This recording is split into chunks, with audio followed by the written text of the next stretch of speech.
क्या आपको पता है, इस दुनिया की लाखों की आबादी में आप किसी खास इंसान से क्यों मिलते हैं? उस खास इंसान से सिर्फ आपको मिलना नहीं होता, आप शादी के बंधन में बनते हैं, साथ जीने मरने की कस्में खाते हैं। तो क्या ये मात्र संयोग है? क्यों किसी की शादी स्वर्ग जैसी होती है और किसी की नर्क संघर्षों से भरी हुई? ऐसी कौन सी अदृश्य शक्ति है जो हमारी जोड़ियों को पहले से एक धागे से बांध देती है? ओम शांति। आज इस वीडियो में हम चर्चा करेंगे, शादी किस्मत से होती है या संयोग है या प्रारब्ध का गहरा संबंध है। वीडियो में बने रहिए। आपका दिन शुभ हो। जो भी कर्म करिए, अच्छे कर्म करिए और अच्छा कर्म अच्छा भाग्य बनाएगा, आपका अच्छा प्रारब्ध बनाएगा और आप सुख में बने रहोगे। यही मेरी शुभ भावना और शुभकामना। चलिए वीडियो को शुरू करते हैं। देखिए, शादी का होना प्रारब्ध है। बहुत लोग ये भी कहते हैं पहले से लिखा हुआ, पहले से तय है। अब पहले हम प्रारब्ध को समझते हैं। प्रारब्ध बोल देते हैं कर्म कौन सा किया हमने, पिछले जन्म में किया है, इस जन्म नहीं किया। और वो पिछले जन्म में जब हमने जन्म लिए थे तो बहुतों के साथ हमने एक हिसाब किताब बनाया था, बैलेंस शीट बनाया था, और उस हिसाब किताब में हमारा कुछ कर्म अधूरा रह गया। अब वो हिसाब किताब हमें चुकाना है इस जन्म में, तो हम उस अरबों की दुनिया में उस खास इंसान से मिलते हैं। और मिलने सिर्फ मिलना नहीं है, मिलने के बाद हम उससे जुड़ जाते हैं, क्योंकि क्या करना है, अपना हिसाब चुकाना है और कुछ लेना भी है। सिर्फ देना नहीं है, लेना भी है। अब ये आपने प्रारब्ध को समझा। अब हम समझते हैं कि प्रारब्ध के बाद आप ऐसे कौन सा संकेत आपको मिलते हैं कि आप उसी इंसान से बार बार मिलते हैं। कैसे आप अपने प्रारब्ध से मिलते हो, ऐसे कौन से संकेत आपको मिलते हैं?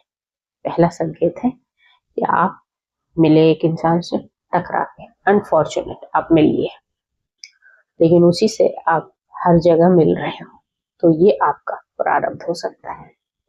दूसरा, आपको किसी परिचित ने मिलवाया, अब आपके साथ एक गहरा संबंध हो गया। और कभी कभी कुछ परिस्थितियां होती है कि हम बड़े शोक में होते हैं और किसी ने हमारा हाथ थामा, कोई हमारा दोस्त बना और वही दोस्त हमें अपने प्रारब्ध से मिलवाया। ऐसी बहुत सारी घटनाएं। अब हम समझते हैं इसको एक स्टोरी से, एक पौराणिक कथा से और एक आज की स्टोरी से। पौराणिक कथा आप सबको पता है, लेकिन फिर भी आपको समझाना जरूरी है कि ये एक प्रारब्ध था, जैसे माता सती और महादेव का मिलना। हालांकि राजा दक्ष की बेटी थी सती, और दक्ष को बिल्कुल पसंद नहीं था कि अघोरी बाबा से, जिसको अक्सर बोलता था, अपनी शादी, बेटी की शादी करवाए। लेकिन क्योंकि वो प्रारब्ध में मिलना तय था, प्रारब्ध के अनुसार उनकी शादी हुई। और शादी के बाद ये भी प्रारब्ध था। देखिए, कुछ की शादियां संघर्ष से भरी होती है। ये भी आपका भाग्य होता है कि आपको दुख मिलना तय है। वो अगर बात नहीं कही होती कि भाई आप बिना बुलाए इस यज्ञ में आगे हो, जैसे माता सती उस यज्ञ में पहुंच गई थी, अपने पिता के घर पहुंच गई थी, वो भी बिना बुलाए, और वो एक बात से वो अपने शरीर का हनन उसी यज्ञ में कूदकर अपने शरीर को खत्म कर लिया। ये सब प्रारब्ध था। और कैसे महादेव ने उसके शरीर को निकाल कर पूरे तांडव के साथ पृथ्वी पर विचरण करते हैं, और आज भी शक्तिपीठ हर जगह है। ये सब प्रारब्ध में लिखा। और फिर कैसे दूसरे जन्म में माता पार्वती फिर से कड़ी तपस्या करती है और महादेव को प्राप्त करती है। ये तो आपकी पौराणिक कथा है, और ये भी प्रारब्ध को ही दर्शाता है, कोई संयोग को नहीं दर्शाता है। कोई इसमें संयोग नहीं है कि आपकी स्क्रिप्ट को अगर आप देखोगे, माता सती को क्यों इतना दुख भोगना पड़ा, तो उसके पीछे भी एक कर्म है। उनको एक श्राप मिला और उनके द्वारा किए हुए एक कर्म की वजह से। तो ये सब कर्मों से होता है, वो भी आपके प्रारब्ध से। ऐसे हमारे माता पिता की शादी होती, पहले जमाने में जब इतना मिलना मिलाना नहीं था, इतनी चॉइस नहीं दी जाती थी, आप मिले आपकी शादी हुई। एक बार में आप अपने प्रारब्ध को कैसे मान ली? क्योंकि ईश्वर ने आपको स्टेशन तक लाया, ट्रेन एक ही खड़ी थी, आप उसी पे चढ़ गए। अब यहाँ पे क्या होता है आज के डेट में, हमारे पास, हम स्टेशन पे तो अपने प्रारब्ध के हिसाब से पहुंच गए, पर वहां पे बहुत सारी ट्रेन दिख रही है।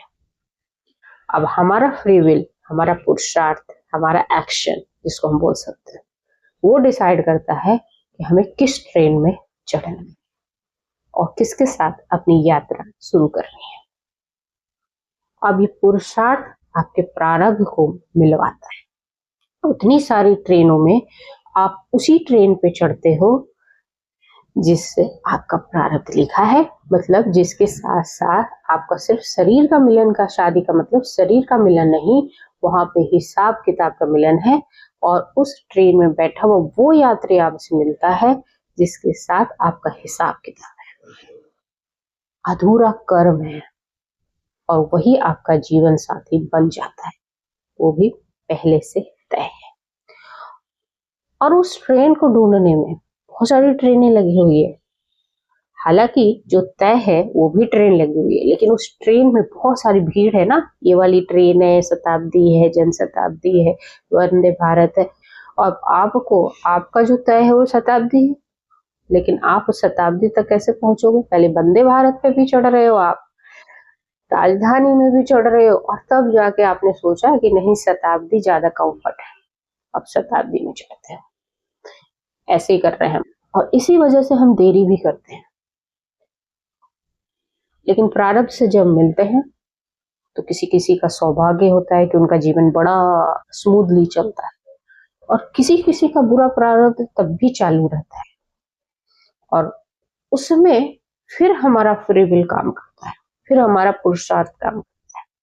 अब आपका कर्म, जो आप क्रियामान कर्म कर रहे हैं, प्रारब्ध नहीं, अब जो आप खुद अब इस जीवन में कर रहे हैं, वो काम करता है कि आपको उस सह यात्री के साथ कैसे रहना है।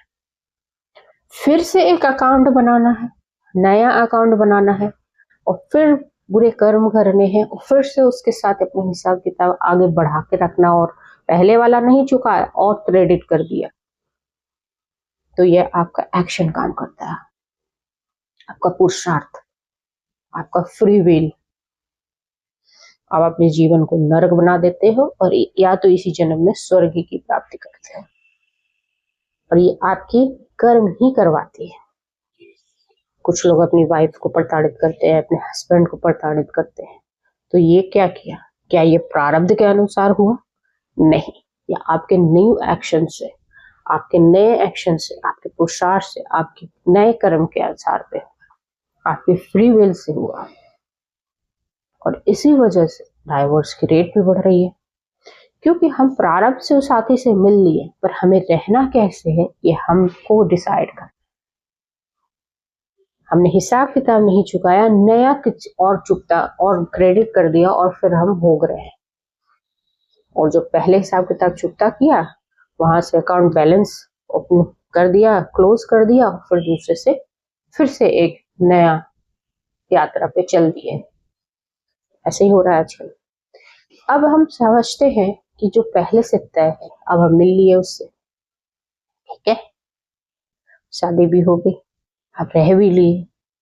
हम निष्कर्ष पे ये पहुंचते हैं कि भाई आपको संकेत भी मिला, सब कुछ मिला आपको। अब आप बताओ, आपकी शादी हुई है, नहीं हुई है? हुई है तो अपनी स्टोरी जरूर शेयर करना, क्योंकि आपकी स्टोरी दूसरों के लिए प्रेरणा बन सकती है, दूसरों को रास्ता दिखा सकती है, दूसरों को समझा सकती है कि प्रारब्ध और आपकी शादी जो पहले से तय है, गहरा संबंध है। आपके जीवन साथी के साथ आपका प्रारब्ध का गहरा संबंध है।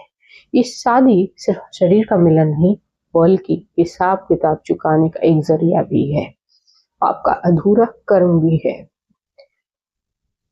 अब आप लोग अपनी स्टोरी को शेयर करना, वीडियो अच्छी लगे तो दूसरों को भी शेयर करना, बताना कि कैसे ये सब काम करता है और कैसे आप एक दूसरे से मिलते हो जो पहले से तय होता है और कैसे उन संकेतों को पहचानते हो। आपको वीडियो अच्छी लगेगी। जय हिंद, जय भारत।